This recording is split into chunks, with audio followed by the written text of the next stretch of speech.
I'm Zibby Owens, and you're listening to the award-winning podcast, Moms Don't Have Time to Read Books. Please sign up for my newsletter at zibbyowens.com for updates on podcast guests and lots of live events. Are you stuck at home but desperate for a couple of kid-free hours? You can hire a virtual sitter now with our partner Urban Sitter, the website and app that makes it easy to find, book, and pay background-checked sitters and nannies.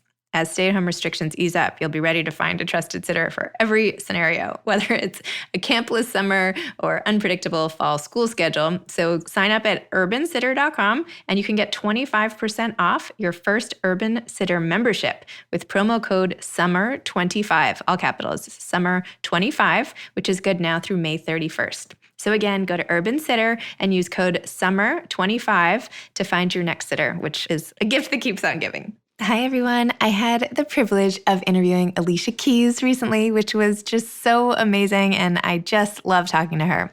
For those of you who might not know who she is, which is impossible, but just in case, Alicia Keys is a modern-day Renaissance woman, a 15-time Grammy Award-winning artist, songwriter, musician, producer, an accomplished actress, a New York Times best-selling author, a film, television, and Broadway producer, an entrepreneur, and a powerful force in the world of activism.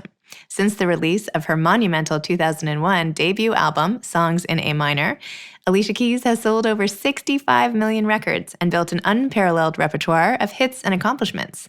Alicia's forthcoming seventh studio album, Alicia, is slated to be released worldwide later this year. The first single, Show Me Love, earned Alicia a record-extending 11th number one on the Billboard Adult R&B Songs Airplay chart. Current single, Underdog, was the most added song at Top 40 Radio upon its release and has already topped the U.S. iTunes chart. Alicia released her new book, More Myself, A Journey, on March 31st, 2020, through Flatiron Books. I am so excited to present my conversation with Alicia. Enjoy it. Hi, Alicia. How are you? Yay.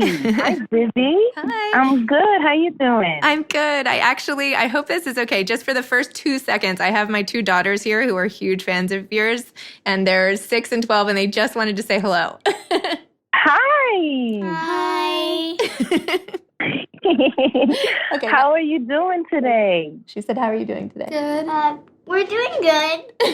Oh, I'm glad. They spend half the day singing, "This girl is on fire." So. Woo! I love it. And you're on fire. I'm so happy to hear your voices. You're amazing. Oh, thank you so much for doing this with me. It's really just amazing.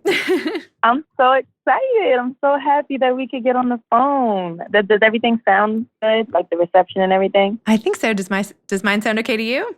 Yes. It all sounds perfect. Awesome. Well, Alicia, thank you so much for coming on Moms Don't Have Time to Read Books. This is such a huge treat, and I really appreciate all of your time. I'm so happy to be on, and let me tell you, I'm so excited what you're doing, and there's nothing more true than moms don't have time to read books, because I'm always complaining. Like, I just want to read a book. That's all I want to do is read a book. Seriously, it's like the second I sit down, someone's like jumping on top of me or like pulling the book away or something. It's always something. I know, it's really hard. And then you're like, that's okay, I'm going to read tonight. And then you get into bed and then you're asleep. It's exactly what happens. Totally.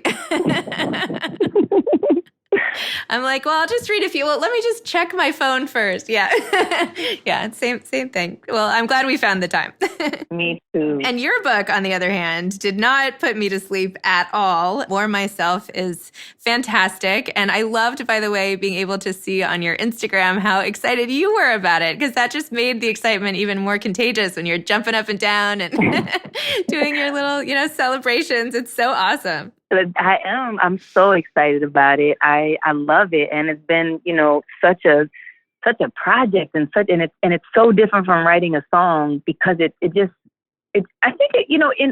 compare to creating a whole body of work, though, because even though writing a song does take a little bit of less time, creating the entire body of work or an album or, a project or whatever does take a considerable amount of time. So the book as well it's such a lengthy process, and it's so kind of tedious, and you want it to reflect what you really want to say properly, and it covers such a long spectrum of time. So I really am excited about it, because I feel like I've been able to achieve what I wanted to achieve. And I love how people are responding to it, and how it's a conversation that we can all have together, especially right now in the world. and just because where we all are, and we're all trying to figure out who we are. And I guess that's going to kind of be a constant thing we're doing maybe for the rest of our lives. Totally, especially now. I love how in your book you talk a lot about creativity itself, kind of like what you're saying with the difference between a song and a book. I could just read this one quote. You said, "Creativity is inherently messy. It's chaotic and nonlinear. It comes to life in fits and starts, disjointed and seemingly random." So I was just hoping you could talk a little more about your creative process with whatever you're trying to achieve. Yes. Well, yes, I do feel like that about creativity. I never have an exact way that it happens. In fact, it's, constantly intimidating. I think that it's always, you never, the fact that you don't know how it's going to actually come to fruition is also part of the magic. And that part of it that I think I'm most addicted to, I most crave, is that surprise, and even after doing it for many times, or writing songs for a long time, or, playing in front of many people, or whatever it might be that you do, it still has this insecurity part of it that is, I think, the purest part of what creating something is. So it doesn't have a straight line. And I think I like that the most about it, to be honest. I feel like that might intimidate some other people, the lack of sort of control or linearity. I don't know. I mean, maybe not creative people. Yeah, no, I guess that's why I said it, because I think that sometimes people maybe think that it might be easy for some people, and sometimes maybe we stop ourselves from trying our version of creativity because we see other people and we might see them be successful at it, or what we assume success is, or what we attribute to success. And then we think for ourselves, well, I couldn't do that, or I probably wouldn't be able to do it. And so then we don't start. I thought sharing that is intimidating for me. Creativity is also intimidating for me, was kind of maybe more encouraging, just because for everybody, there's this unknown about being creative, or about putting together something that you've never done before, that has never been done before, or specifically that, no one thought you could do, or however it might unfold. And there's something really scary about that. But I think the scariness, once you get over it and push yourself past it and just give it a shot, you find something that's really special that comes out of it. No, absolutely. Can you tell me a little about your decision to write this book, which you call a journey?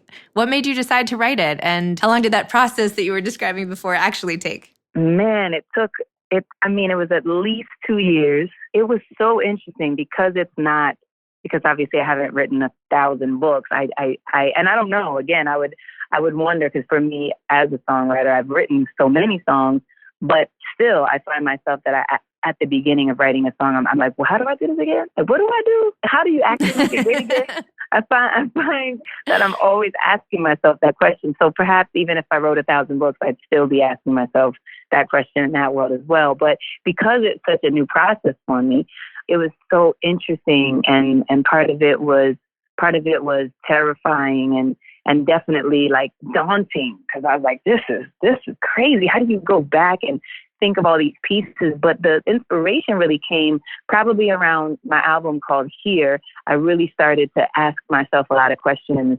It was the beginning of my own search for my own identity and who I am and who I want to be, kind of who you become in the world because you think you're supposed to be that, and then who you actually are or who you actually want to be. And I was starting to really ask myself those questions because I started to realize that I maybe was who I thought people wanted me to be. And I didn't realize that had taken me over so much. So I started to kind of dissect the ways that was happening, and different moments in my life were revealing that I was quite oppressed, I would use the word, from the standards of what it is to be a woman, what it is to be a successful woman, what it is to be quote unquote beautiful, what it is to be, beloved or whatever it is. And I started to find myself kind of changing myself or being extra concerned when I pick up my kids from school. Do I look nice enough to go out with? And all these things that were really, I just truly didn't understand how convoluted how that was affecting me. And I didn't even realize that I was like that person. I never even thought I was that person. I thought I was super independent and completely a feminist and really strong. And And I realized, wow, there's so much of me that I'm discovering. And so that discovery started to uncover parts that I wanted to share and I wanted to think more about and really challenge the way that we're told to be who we think we're supposed to be because we see it in front of us since the day we're born and we don't really get a chance to meet ourselves. And that was what I was starting to do. And I wanted to share my personal journey with discovering more of myself. It's amazing. I love how early in the book you talk about the photo shoot you went on and how you were basically not against your will, but just slightly manipulated in a way that sort of set the course for being careful not to let that happen again forever, and how that became a symbol for you of how you needed to use your voice and become who you are and all of that. Can you just talk a little more about that moment?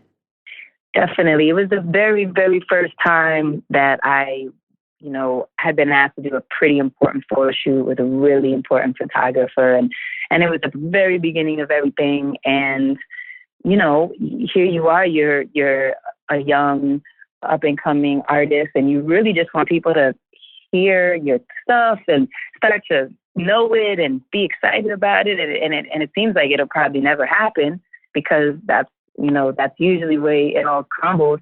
And so when I found myself in this space with this photographer and for this magazine, it was the very first time I hadn't done a ton of photo shoots either. And photo shoots in themselves are just awkward. Like, what do you do? Like, where do you stand? How are you supposed to look? What are you supposed to smile? Do you not smile?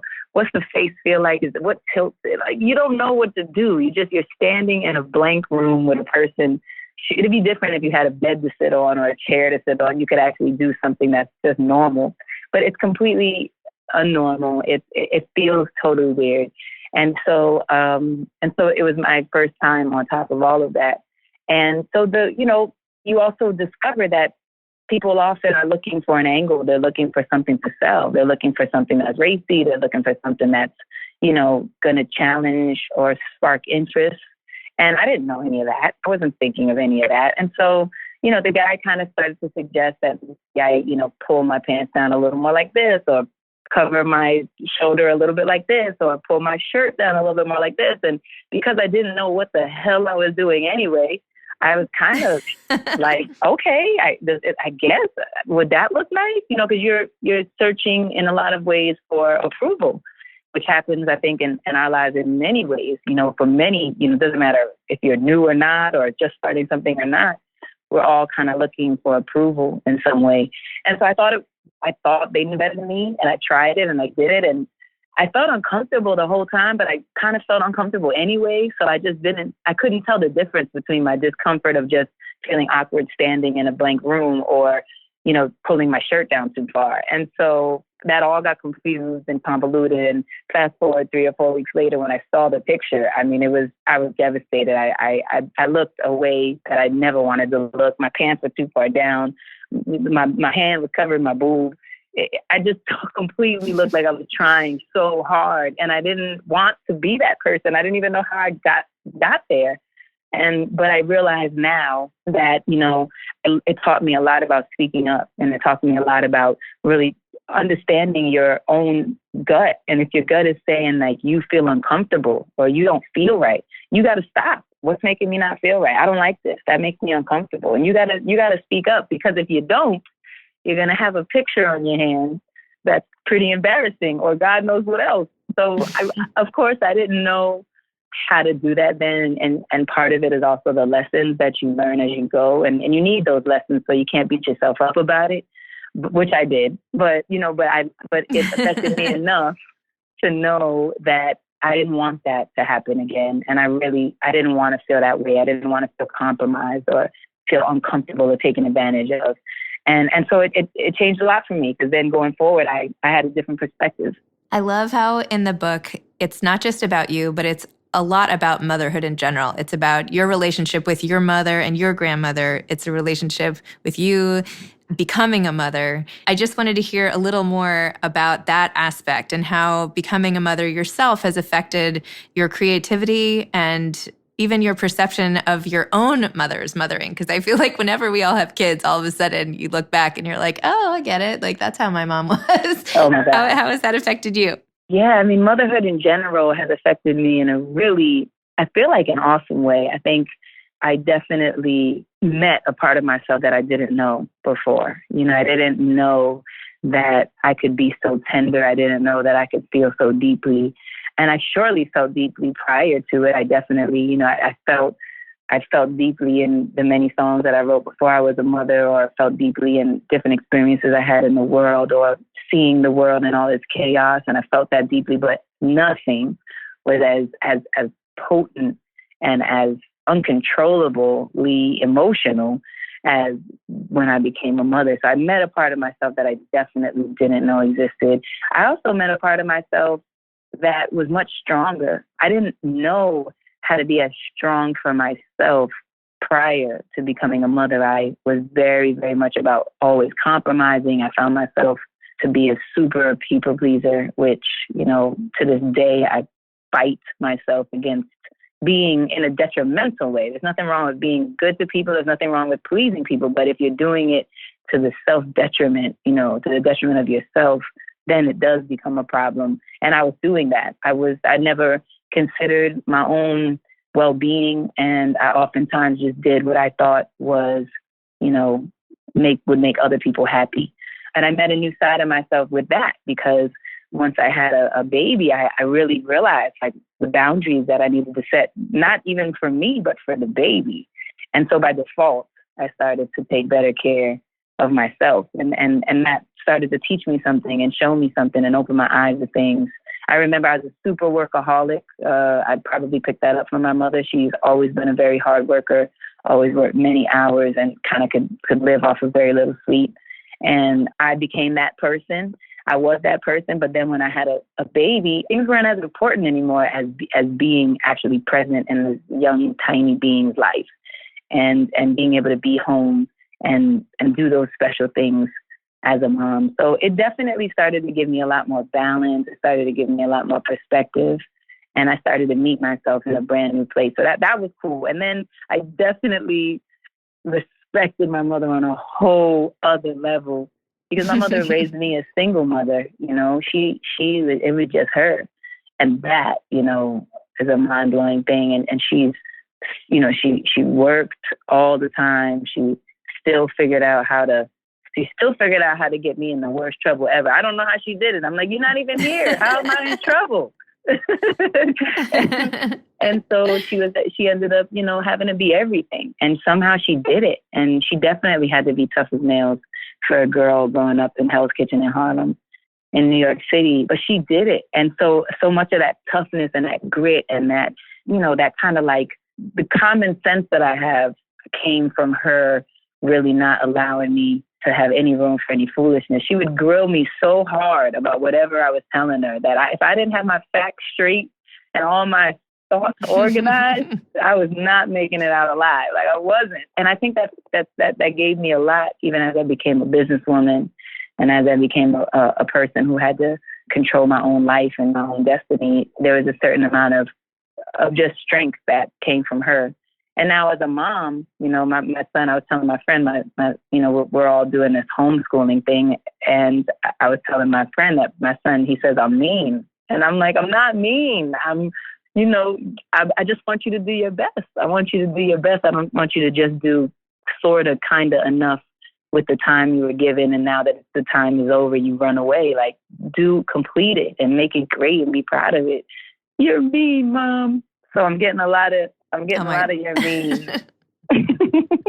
My 5-year-old son, we were doing this letter, like, what's your big idea? What do you really want to change? And he's like, I need to get my mom to stop bossing me around so much. And I was like, I just asked you to come to lunch. Like, and he's like, no, I need, you know. I'm like, really? All I'm trying to do is help you. I'm trying to make you a better person. I'm trying to feed you and like get you on your silly Zoom call so you can learn about like the weather system. I don't know. I'm like, I've had it up to here. I know. My son's 5 too, and he was so mad at me yesterday because when I would see, you know, if he was in the living room, I was like, hey, Jen. And then he was coming out of his bedroom and I was walking up the stairs and he was like, oh, I was like, hey, Jen. He's like, Mom, are you going to say hi to me every time you see me? I was like, yeah. I can't just say hi to you when I see you. It's like, no, Mom, I really don't want you to say hi to me every time you see me. So I get it, man. I'm like, what the hell? Like, damn. Yeah, I love how 5-year-old boys are running our families at this point. Hey, I'm like, you are tough as nails. But they're so cute. Yes, Yeah. Oh my gosh, the cutest, and the hardest. Yes, so true. So how do you, I mean, everybody always asks, how does everybody keep it all together when there's so many different things? But even in your book, you talk about how, an artist's life is teeter-totter, as you call it, and how you're holding your family tight as you navigate all the ups and downs and just the craziness of life. And your life, I would think in particular, being such a public person and accomplishing so many things from all these albums and the book and all the rest. Like, how do you stay sane? How do you do it? Oh, man, how do I stay sane? How do we all stay sane is a really, really good question. I mean, there's a couple of different ways that I feel I stay sane. And suddenly now I feel like I have to relearn that, how to stay sane in a whole new way. Because I don't know. For a while, I wasn't doing very good with that. I wasn't really sure how to balance it all in the one space that we're all staying in, But I really like to, I love to organize things. I tend to like things very organized. I like things very tied up in a bow, which I've also learned how to get a little looser on, because sometimes it's not going to be a bow and you just need to let the bow go. And it's okay if the papers are frayed all over the floor, and it's all right if the wrapping is like you didn't put it away, and it's okay. It's all right. So I'm learning that, and I think that really helps me to stay sane. I like the organizing part. When I say organize, I like to create space or time. I like to calendar things, even, just making sure that things are, they have their space.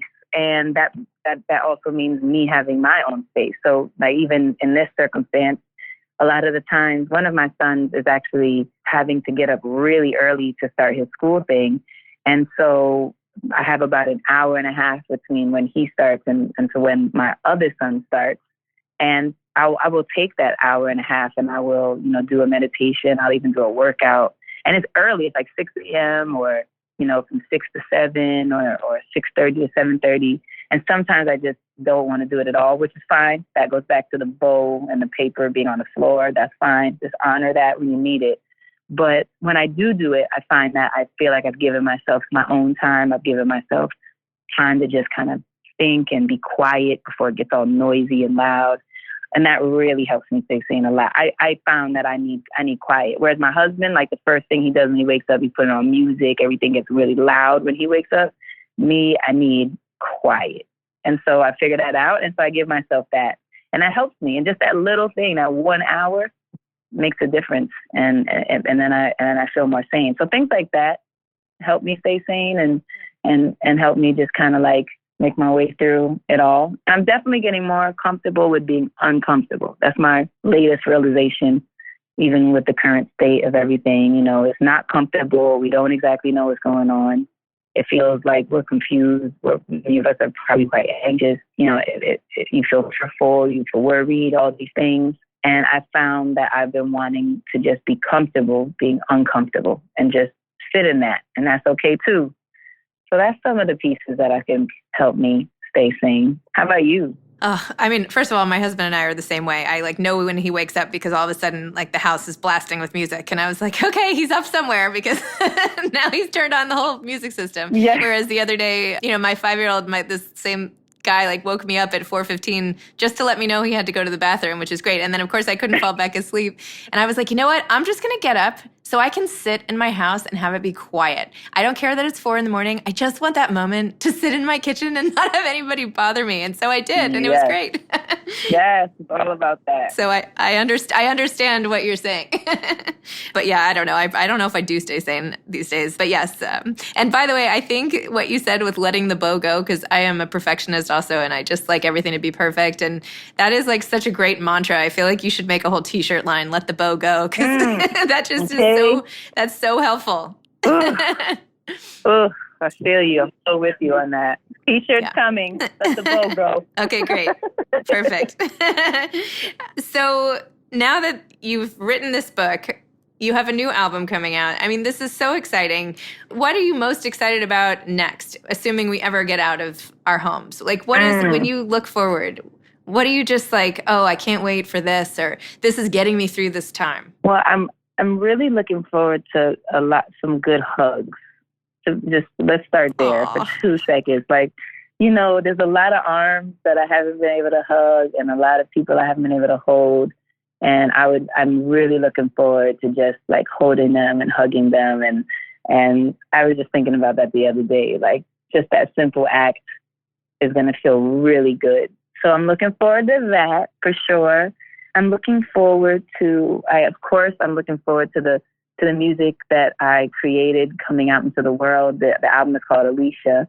And I actually, I decided to hold it during this time just because we're all figuring out where we are and who we are and what's important and what's going on. And of course, music plays such an amazing part of getting us through. So it would be on time anytime, but it just feels, so I was going to put it out kind of in this time frame, and I decided to wait a little bit. So I'm definitely looking forward to people hearing that music and continuing to hear more of what I created with that. I'm also looking forward to maybe rethinking the over busyness, the way that somehow, we feel like if we could just be busy, we're somehow achieving something.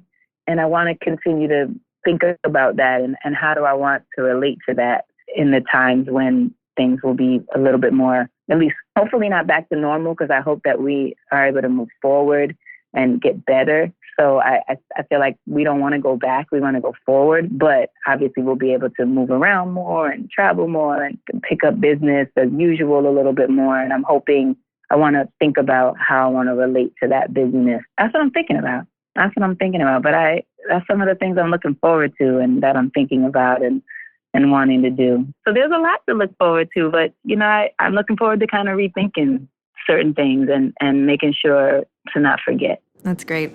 I hear you on the hugs. I'm really looking forward to that too. I don't want to take too much of your time, but I was just wondering, as the sort of consummate songwriter and now author of More Myself, what advice would you have to other artists who are trying to create works in whatever format, be it song or film or book? What advice would you have? Man, I think, it kind of was how we started. And my advice would be to be unafraid of the insecurity and to be, okay, maybe you can't be unafraid of it because shoot, it's hard and the insecurity is real and the doubt and all these things that come into our heads that make us try to, feel like we are unable to achieve something.